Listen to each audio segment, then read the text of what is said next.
Bonjour à tous et bienvenue autour de votre grande table. Plus de 65 ans après l'installation des usines Renault au cœur des Mureaux dans les Yvelines, que sont devenus les fils d'ouvriers?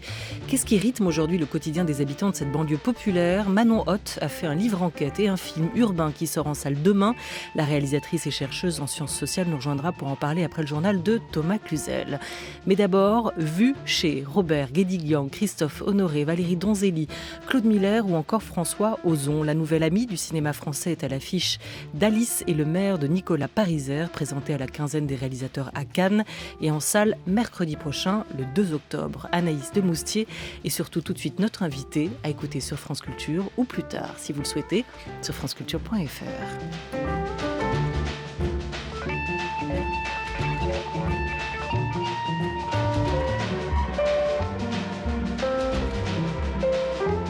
La grande table. Olivia Gesbert. Un maire en crise dans une époque en crise. À sa demande, la mairie de Lyon va recruter une universitaire philosophe, Alice Eyman, chargée de renouveler son logiciel d'idées. Après 30 ans de vie politique, c'est comme ça Paul Terrano, Fabrice Lucchini, cherche un second souffle. Bande-annonce. Vous connaissez mon parcours? Je vais être brusque. Allez-y. Vous n'avez pas l'impression de ne plus pouvoir régler un seul problème? Moi, je pense que c'est ce dont les citoyens ont l'impression. Monsieur le maire, excusez-moi, on nous attend. Non, on nous attend pas, on m'attend moi. Vous distribuez ça à tout le monde et vous leur dites qu'ils remplacent et ils annulent l'autre discours. Ok?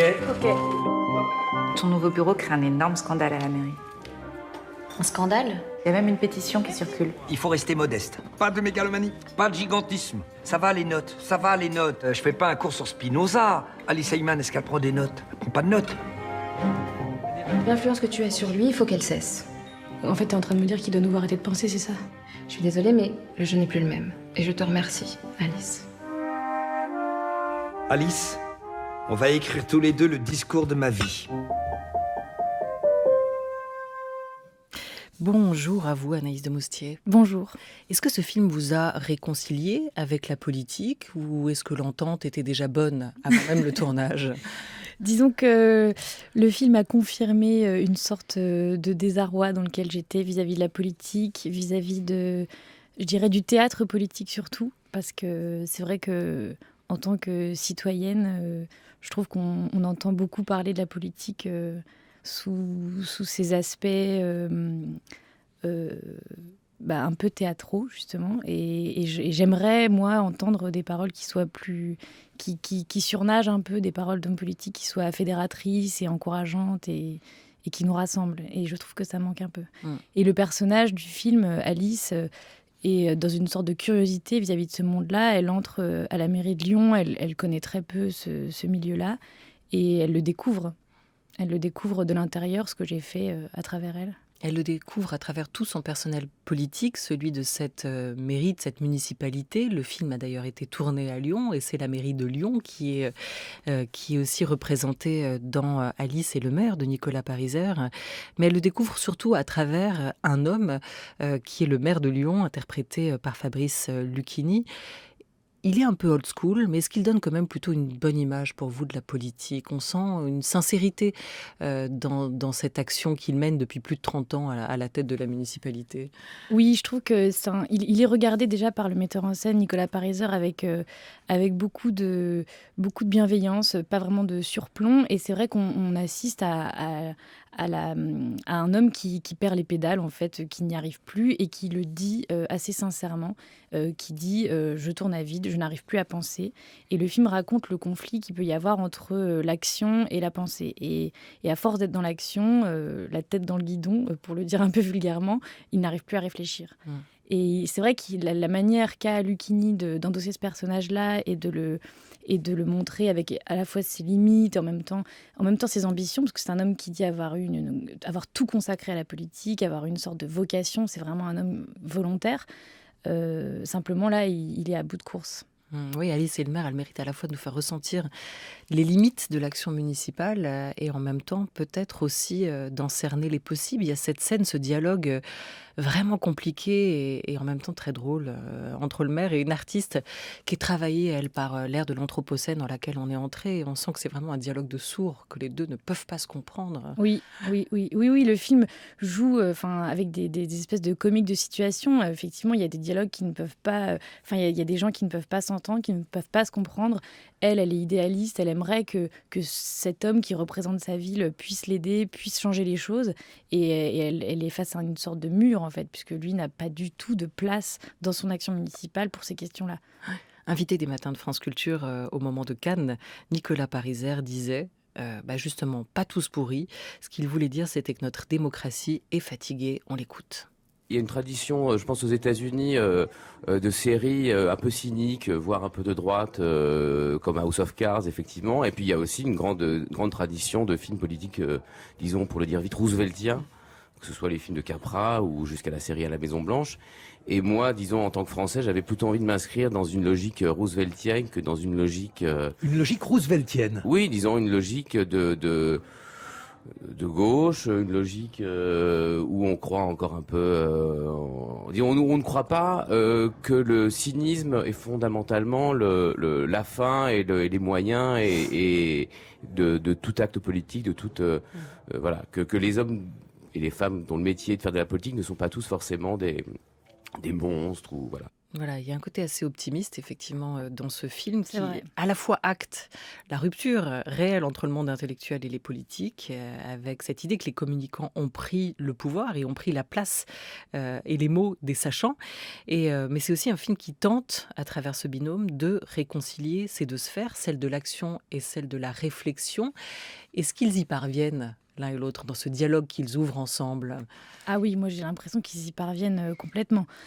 C'est ça qui m'a passionnée moi le plus dans ce scénario et après dans cette aventure de tournage, c'est que le film raconte ce qu'il y a derrière les fonctions et derrière cet homme politique, derrière ce maire de Lyon, il y a un homme, derrière cette jeune philosophe engagée pour l'aider à penser, il y a une jeune femme. Et en fait, ce qui fait leur rencontre, c'est leurs deux intimités, leurs deux solitudes et comment ces deux personnages-là vont se modifier. Il y a vraiment une confrontation entre eux. Une douce confrontation, mais qui a vraiment lieu et qui, pour moi, se manifeste surtout à la fin dans cette scène où ils rédigent ensemble un discours. Je trouve que c'est une scène assez magnifique qui ressemble presque à une scène d'amour. Je me suis aperçue en tournant qu'en fait, l'échange des idées, la joute verbale, le dialogue autour des fondamentaux, ça occasionnait une rencontre immense, parfois plus grande qu'une rencontre amoureuse ou une rencontre amicale. Parce qu'il y a une grande séduction quand même qui s'opère entre les deux. Lui d'ailleurs dit dans le film à un moment les femmes m'impressionnent. Et c'est vrai qu'ils utilisent l'un et l'autre la parole pour séduire ou pour convaincre. Et c'est une parole plutôt libre, une parole qui cherche à faire sens. On comprend qu'elle essaye de le convaincre de la place des idées aujourd'hui encore, et notamment des idées comme moteur de l'action. Lui, pourquoi essaye-t-il de la séduire? Qu'est-ce qu'il essaye de lui apporter de son côté?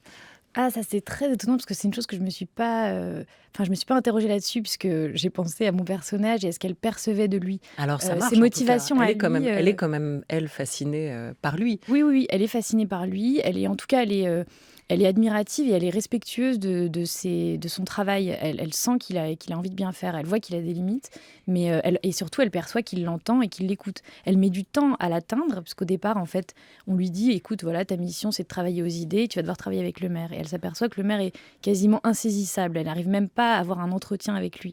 Et ça a lieu parfois la nuit, très tard dans son bureau. Elle est convoquée, elle y va en courant. Ça a lieu entre deux trajets en voiture ou au sein d'une voiture pendant 2 minutes, le temps d'un trajet très court. Elle a du mal à l'atteindre et puis petit à petit, le temps du film, le dialogue a vraiment lieu et a vraiment toute sa place et même la plus grande place. Elle devient vraiment la personne la plus importante pour cet homme à la mairie. Il s'appuie sur elle Et c'est très beau de voir que elle, qui est une femme qui, pour le coup, n'a aucune ambition, elle n'est pas du tout dans des rivalités avec les autres personnes de la mairie, elle n'a aucun problème de place. C'est une femme qui est traversée par des grandes questions existentielles, qui se demande un peu à quoi ça sert tout ça, quelle est sa place dans le monde. Elle a engrangé énormément de savoir, elle a vraiment fait des longues études et en même temps, elle ne trouve pas vraiment d'endroit où elle peut exercer tout ça et comprendre à quoi ça lui a servi. Donc elle a enfin, c'est une espèce de note, moi, que j'adore, d'un personnage féminin qui n'est pas dans l'ambition exacerbée ou dans l'hystérie. Elle est très en place, elle ne se laisse absolument pas gagner par l'effervescence de la mairie, quoi. Et oui, des ambitions politiques, des rivalités à l'intérieur de la mairie. Voilà, puis on dit toujours que les femmes sont fascinées par le pouvoir, en tout cas les hommes qui en ont du pouvoir. Là, pour le coup, le pouvoir, en tout cas, n'opère aucune séduction sur elle. C'est plutôt son humanité à lui, ou en tout cas la manière dont il peut l'exprimer. Il y a cette scène qui est très drôle, où il l'appelle au milieu de la nuit pour être rassurée. D'ailleurs, elle n'est pas dupe, elle n'est pas naïve. À chaque fois, il parle que de lui tout le temps. Ouais. Et au final, il attend d'être rassuré réellement. Hein. Oui, elle lui dit, vous dites tout ça pour que je vous flatte. Parce elle dit, mais non, vous n'êtes pas vide. Il lui dit, moi, je me sens vide et tout. En fait, lui, je pense pas du tout qu'il se sente si vide que ça. Elle se sent vraiment vide. Et on le voit dans une scène juste avant. Elle se confie à son ancien meilleur ami. Mais oui, elle est jamais dupe de ce que lui fait pour la séduire et de ses habitudes-là. Voilà, alors le maire, c'est donc Fabrice Lucchini dans ce film de Nicolas Pariser. Pour réussir à en placer une en interview avec Fabrice Lucchini, en tout cas, et sûrement quand on est une femme, il faut être sacrément forte et patiente. Vous avez dû jouer des coudes aussi sur le tournage ? Pas du tout. J'avoue qu'on a fait très peu d'interviews ensemble, donc en interview, je peux pas vous en parler, mais sur le tournage, ça a été une rencontre entre deux acteurs. Vraiment, c'était absolument merveilleux. Déjà parce que moi, je crois que j'ai pas vraiment de problème de place. Enfin, je savais que Nicolas Pariser allait me filmer. Je savais la place qu'avait mon personnage et mon rôle au sein du film. Donc, je n'étais pas inquiète de cette histoire de l'acteur qui pulvérise son partenaire, qui prend toute la place. Ça me faisait pas trop peur. Et puis j'ai rencontré finalement un acteur extrêmement à l'écoute, très généreux. On a vraiment joué ensemble et vraiment au cinéma c'est assez mystérieux, mais il y a des moments où on peut jouer chacun dans son couloir et ne rien échanger. Avec Fabrice Lucchini, j'ai vraiment la sensation qu'on s'est rencontrés dans le jeu et qu'on a eu l'un et l'autre du plaisir à jouer ensemble. Par ailleurs, il a une grande énergie que vous connaissez, qui est une énergie qui fait du bien à un plateau de cinéma, qui fait du bien à une équipe. Enfin, je trouve que c'est très fédérateur, la manière qu'il a de se comporter sur le plateau. Et puis c'est un grand acteur, donc je pense qu'il était l'acteur idéal pour interpréter ce rôle-là. Il a quand même une sorte d'aisance avec les mots, un sens du rythme. Et donc, c'était vraiment un plaisir de jouer avec lui. Et en tout cas, à l'écran, on ne le sent pas débordant. Pas du tout. On le sent fidèle au texte, ce qui est important parce que le texte est central, visiblement, dans ce film. Par instant, d'ailleurs, on se dit que Rohmer est jamais très loin. On pense à l'architecte, le maire et la médiathèque, ce film où on voyait aussi l'action à échelle municipale d'un homme pour la construction d'une médiathèque et pas médiathèque. C'est l'arbre, le maire et la médiathèque, non ? C'est l'arbre. J'ai dit l'architecte ? Ouais, l'architecte. C'est l'arbre. Ouais, c'est ça. Le pouvoir à échelle d'homme, Lucchini, déjà, et le dialectisme propre au réalisateur de Ma nuit chez Maud. Vous l'avez vu passer, ce fantôme de Rohmer, vous, Oui, je l'ai vu passer parce que Pariser m'en a parlé, qu'il a été élève d'Éric Rohmer à la fac, donc c'est vraiment quelqu'un que Nicolas Pariser admire énormément. Et il m'a montré quelques films avant, notamment L'arbre, le maire et la médiathèque. C'est pour ça que je me souviens bien du titre. Mais après, au moment du tournage, moi, j'y ai absolument pas pensé. Non. Mais c'est sûr que ça teinte le film et que, comme vous le disiez, le texte est au cœur du film. Et c'est l'intelligence de Lucchini, c'est qu'en fait, effectivement, c'est un acteur qui a une grande nature, mais qui sait très bien que quand le texte est aussi bon que celui-là, il faut le prendre comme un appui. Et donc on s'est tous les deux appuyés sur ce texte, qui était quand même un peu laborieux, un peu difficile à la lecture. Et notre travail, ça a été de le rendre fluide, de se l'approprier. Et ça, c'était très passionnant. Parce qu'en fait, c'est assez rare au cinéma d'avoir des si longs textes, de travailler avec des metteurs en scène qui prennent le temps de longs plans séquences, juste d'une scène de conversation entre deux personnages. Et moi, j'ai eu vraiment une sorte de jubilation totale à faire ça, quoi.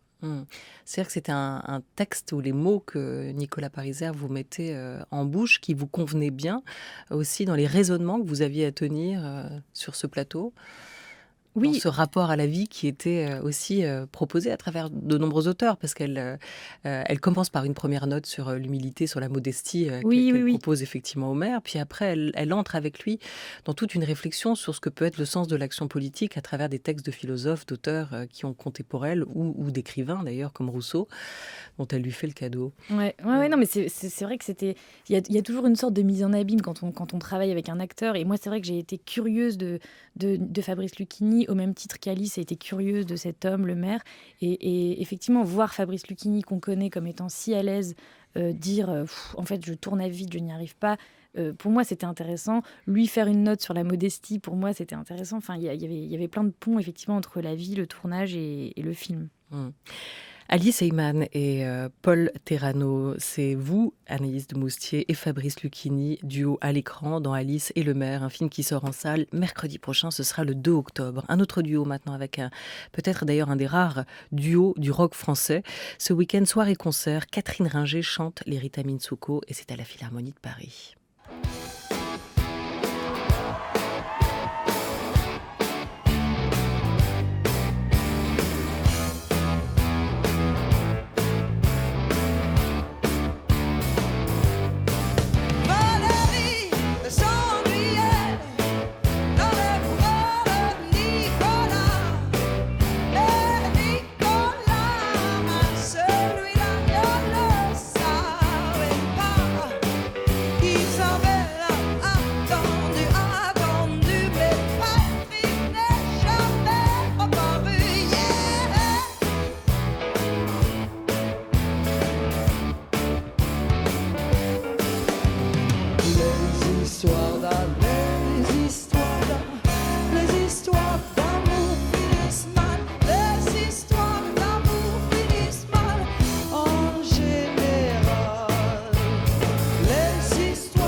Vous confirmez, Anaïs de Moustier, l'histoire d'amour finissent mal?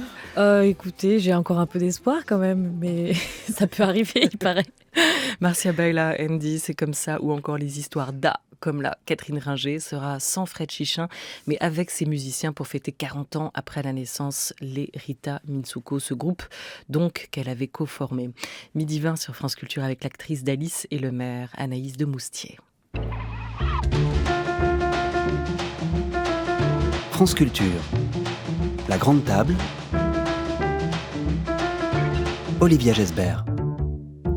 Je leur raconte l'histoire de quelqu'un qui ne pense pas, mais qui a une vocation, le maire, et de quelqu'un qui pense, mais qui n'a pas de vocation, Alice. Voilà ce que dit encore Nicolas Pariser, le réalisateur de ce film à l'affiche mercredi prochain.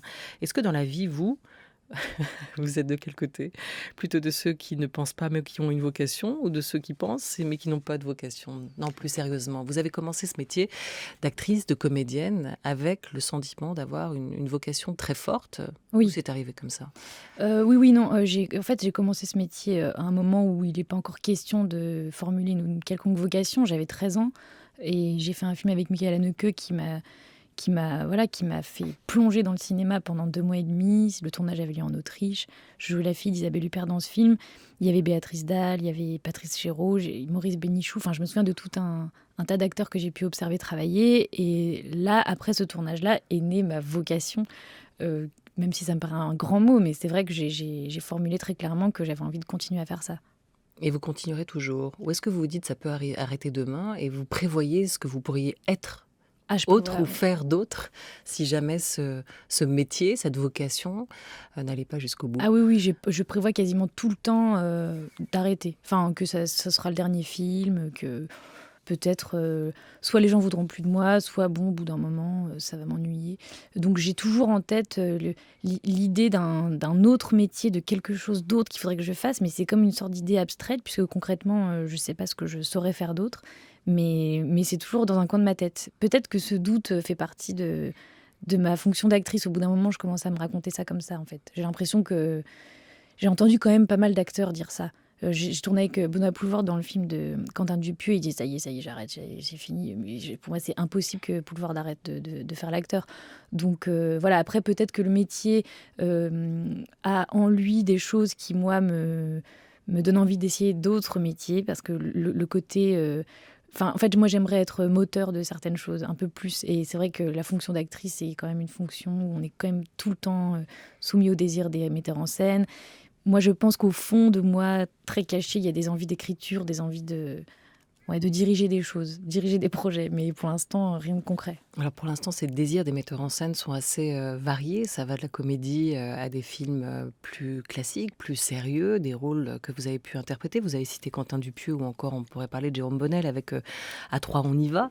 Et ce haut poste de Quentin Dupieux qui vous amenait plutôt vers des réalisateurs à l'humour décalé, et ce qu'il pouvait aussi projeter de plus pétillant, de plus léger en vous. Il y a eu des films plus sérieux, plus durs. Et ce sera peut-être le cas notamment avec le nouveau film de Robert Guédiguian qui était présenté à la Mostra de Venise, Gloria Mundi, qui sortira en salle fin novembre. Ce sera votre 4e collaboration avec le réalisateur et sa bande, Ariane Ascaride bien sûr, mais aussi Jean-Pierre Daroussin, avec qui vous formiez déjà un couple assez mal assorti, moi, dans La Villa. On écoute Robert Guédiguian. Même si dans le rôle que je propose, c'est arrivé qu'Ariane, d'ailleurs, ou Daroussin me disent bon, j'aimais mieux le rôle que j'avais fait il y a 3 ans. Le rôle que je fais là, j'aime bien, j'aime beaucoup le film, j'aime le rôle, le personnage et tout ça, mais je sais que pour moi, c'est plutôt facile en fait. Ça va pas me demander un risque, un effort particulier. Bon, je me dis que c'est évident pour moi de jouer ça. Bon, ça, je veux dire, peut-être qu'avec un autre réalisateur, il dirait bon ben je le fais pas parce que j'ai autre chose, j'ai le choix, ils ont des choix, hein, tous, hein, je veux dire, c'est bon. Et je crois que moi, je subis pas ça, par exemple. Si le travail sur le personnage, ils savent que ça va leur proposer leur moins de plaisir, moins de recherche en fait que le personnage précédent, ils vont quand même, évidemment, ils vont quand même venir. Qu'est-ce qu'il est drôle. Il parle un peu comme Éric Cantona. Non, mais c'est pas possible son accent. Moi, en fait, quand j'entends Robert, je n'entends que l'accent. J'ai vraiment du mal à entendre le fond de ce qu'il dit.